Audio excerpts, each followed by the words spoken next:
Right, let's get into some of the stuff that's been going on. And the MSNBC reporter William Arkin, who is a long-time and well-known military reporter, has resigned from his job this week with MSNBC while admitting the network has become infiltrated by deep state operatives. Go figure.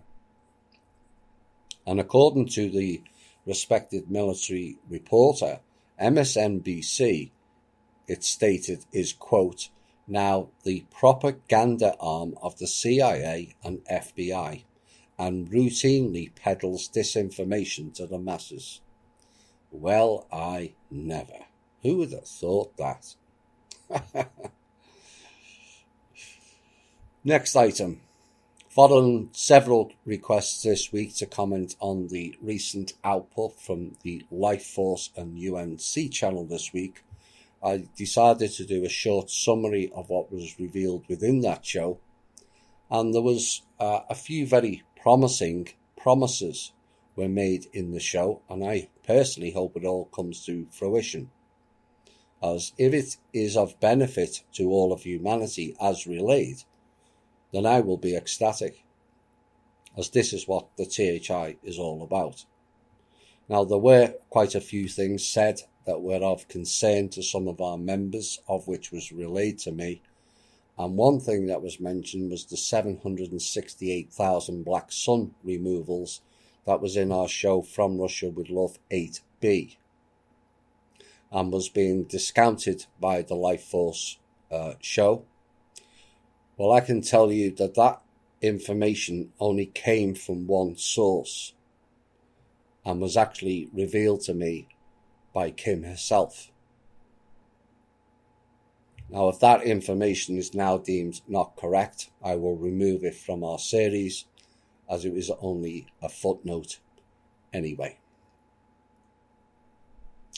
Last Thursday, a fire broke out at a key Iranian nuclear facility that has caused significant damage, according to a spokesman for Iran's nuclear energy.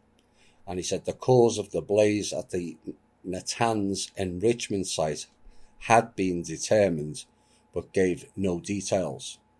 And the spokesman added that the destroyed machinery would eventually be replaced by more advanced equipment. Now, the fire hit a centrifuge assembly workshop, and some Iranian officials have blamed possible cyber sabotage. Now, the centrifuges are needed to produce enriched uranium, which can be used to make reactor fuel, but also for nuclear weapons. Now, Beirut's Kamalvandi, a spokesman for Iran's Atomic Energy Organization, said on Sunday that security officials were not talking about what caused the Natanz fire because of security reasons. And the incident, he said, had caused significant damage, but there were no casualties. Other fires and explosions have also occurred in the past week in Iran. And Mr. Kamalvandi added the incident could slow down the development and production of advanced centrifuges in the medium term, but Iran will replace the damaged building with a bigger one that has more advanced equipment. This will be linked eventually to the 8200 unit of cyber terrorism that deal with that type of attack, as covered in recent shows. And if people are really worried about Iran having nuclear weapons, they need to ask Israel why they sold them nuclear weapons back in the late part of the last century.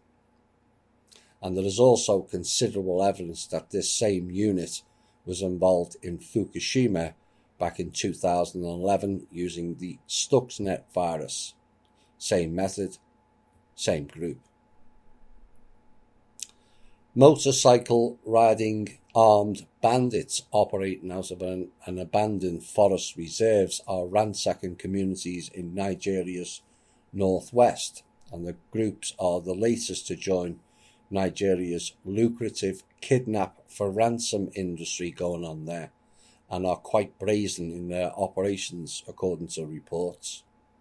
Now, in the last decade, more than 8,000 people have been killed in the states of Kebbi, Sokoto, Niger, and Zamfara, according to the International Crisis Group. But these recent attacks in the president's home state of Katsina, where more than 100 people were killed in attacks between April and June, have finally led to protests and calls for his resignation. And in two separate occasions, the bandits targeted the villagers who had received food handouts from the government during the coronavirus lockdown.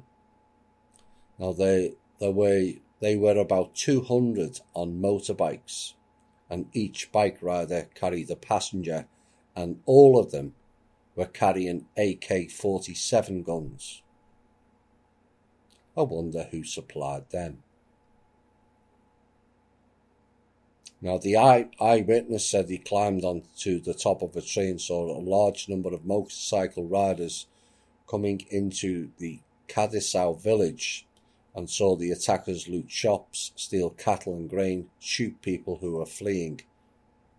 Now, this kidnapping for ransom is fairly widespread in Nigeria and other African countries, with victims being forced to pay between $20 and $200,000 for their freedom.